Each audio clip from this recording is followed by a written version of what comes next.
Oh, so the DragonFable Book 1 timeline. Now, the reason why I'm making this video today is because I sometimes get these questions, people asking me how to progress in the timeline and how to get to Book 2, and it's generally the order of the quests they should do.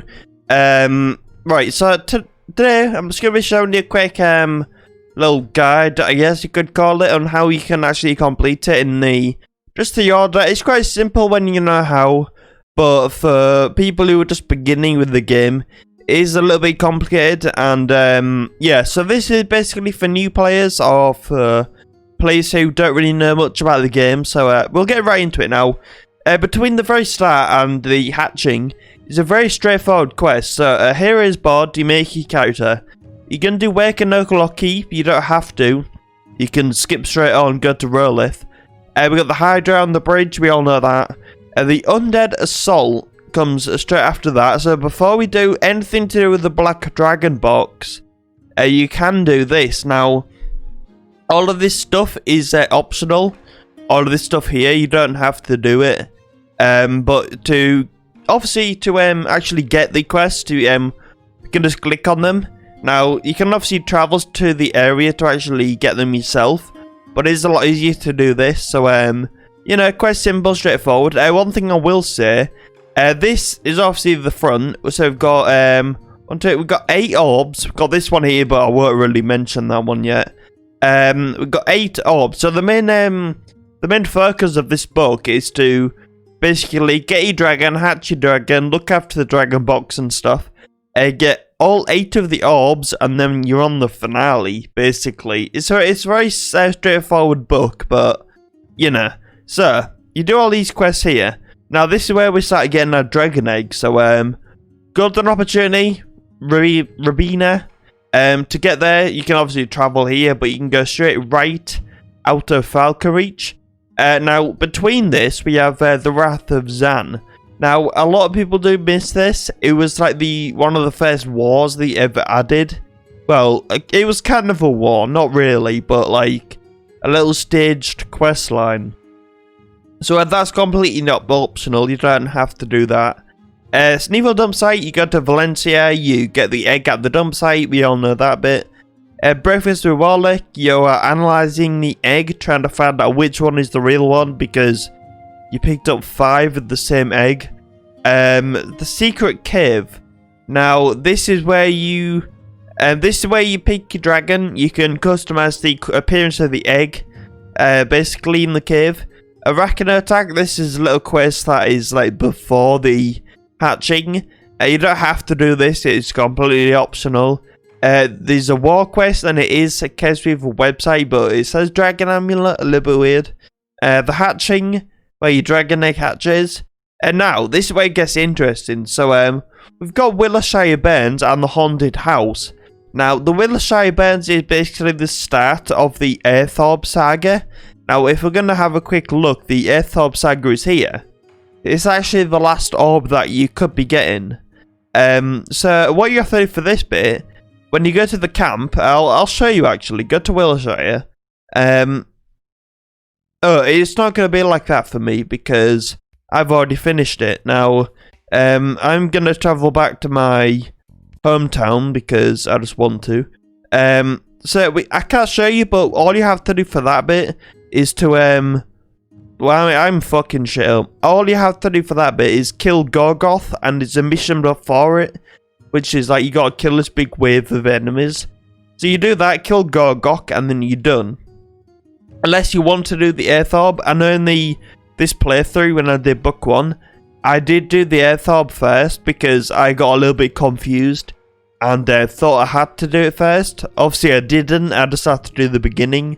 Haunted House, so we go to Amityville, and we go see Thursday. Now Thursday has a few quests. We only have to do the first quest. Now, we don't actually have to do this. I think it's optional. I think you got to do one or the other, or both. You go to see Thursday, do her first quest. Now, you don't have to do the rest, but you might as well. It is a little quest line. Then we have the beach invasion. Now, the beach invasion ties on with the war at sea and saving Limbercrest, kind of. It's a little war quest, one of the first wars of DragonFable. I said that last time, but you know. A little war quest where you kill some shit on the beach. And the vampire tower. Basically, Thursday gets captured. You rescue her from the vampire tower. Now, this actually folds in with book 3. You don't have to do this, but you do have to do Save the Limb Crest. And there's another war that you gotta do. We don't have to, but before Save the Limb Crest, you gotta do Elemental Essences. Now, you go to Warlick, do his random quest, and get 10 essences. It's a little bit annoying, but you gotta do it. And then you save a limb quest about Zan and stuff. So, now this way it gets very complicated. Now, the Bacon Origins is a completely optional questline. If I'm wrong, please tell me in the comments. I'm not entirely sure. I usually do it, but I think it is optional. Same with the Stock in the Shelves, Rise of the Dragon Mage. It's a very big questline, but it's I think it's optional. You might as well do it though, because I think it is like a pretty good questline. I remember it and I quite like it. And now we've got water breathing Persians. We're going to go to Osprey Cove, the little pirate area, and speak with Captain Rhubarb. And he's going to give us the quest for water breathing the Persians.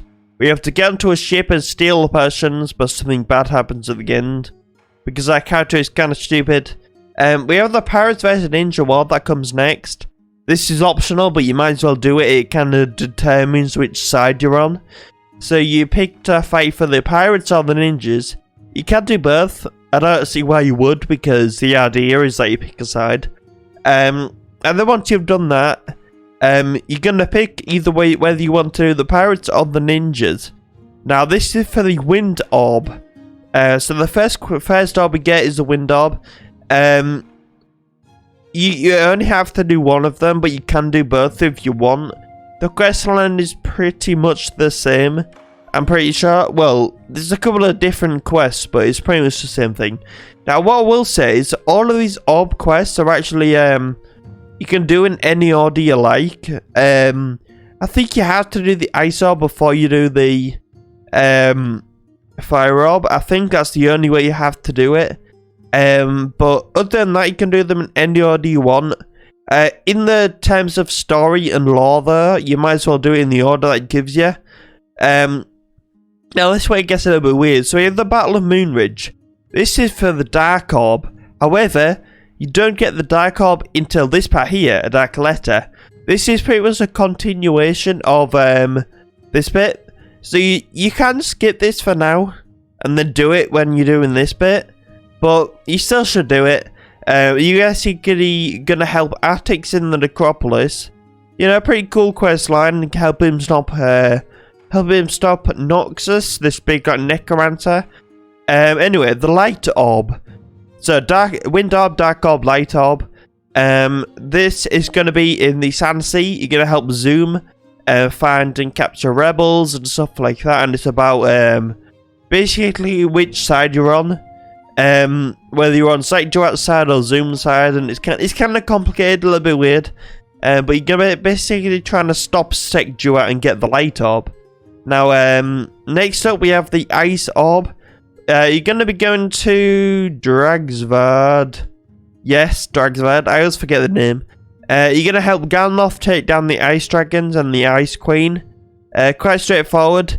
Then we have Pipeline Dreams. This is for the Energy Orb. You're going to go to Pop's Rocket and help Yix do all this stuff. It's about basically Sepultura invades like the Pop's Rocket and tries getting the orb. Stuff like that. I can't remember exactly, but there you go. Now this is completely optional. Going to take us to Dragon's Grasp, which is like the home of Dragon Lords. It's like a little quest basically about Dragon Lords and like some of the characters in there, like mysterious characters. We have the Fire Orb. Now this is probably the biggest like orb questline. Well, it is, but it's like the most eventful one. Now I think we all know the Fire Orb by now. I think it's like one of the most popular quests in the game. You can actually do this at the very start of the game if you want to, before you even get your dragon. It's kind of weird. So, letter from home, a dragon attack has destroyed a village. You're going to try and go someone turns evil, you know what I mean? It's about killing a big dragon, basically, and stopping this big fire maniac. Then we got the water orb. Now, we're going to go down to the locker and help this bitch, the little mermaid bitch, I forgot her name, Aquella. And now we've got the Tomic's questline. I think this one is completely optional, but it is a pretty good quest, so I highly recommend it. Basically about soul weavers, and it's basically just about Tomic's. And he's trying to find these elemental keys to open this gate to a stoplight greed, basically stuff. Collision course completely optional. It's a not very good questline, so I don't really recommend you do it. Obviously, if you've never done it, you can. Basically, it's kind of like a battle between Lim and Cicero. Cicero is like, he likes magic, Lim likes science. They're basically trying to battle each other, proving which is best. And you help them both and then decide at the end who's better, basically. Then we got the continuation of the Dark Orb, the finish of it. We got the Saga Beach one. Now this is a completely optional quest. If you wonder where to get this, basically go to the pet shop in Falconreach. There's like a little straw hat behind a barrel. Click on that and you'll be doing the Saga. Now this kind of links with the final section here. So that is like a good opening to it. Anyway, we got the Earth Orb, which is like the last orb now. Obviously, I stated how you do the beginning of it. And then this is the actual orb. It's basically about treasure hunting and you're trying to find the orb before Sepulture does. And there's like betrayal and stuff in it. It's a pretty cool questline. Then we got the final questline. Now, I always call this, the final 13th. I always call this the final 13th. I don't know what else people call it. But it is basically the last battle of the book 1. I absolutely love this questline. Probably one of the best ones in the entire DragonFable so far. Anyway, basically it's about all the orbs coming together. Sepulture takes them, you know, stuff like that. You're battling Sepulture, you're doing all that, trying to save the world from the damage of that all the orbs can cause. Stuff like that. And then when you've done that, you finish book 1. And then you can start book 2. So, you know, it's quite straightforward. But I guess if you know how, then it's a lot easier. Hopefully I didn't, be confusing. Hopefully I'm talking to a point where you can understand what I'm saying. I'm kind of just trying to rush to get through it because it is a little bit... It could take me ages trying to get through. So hopefully this was informational.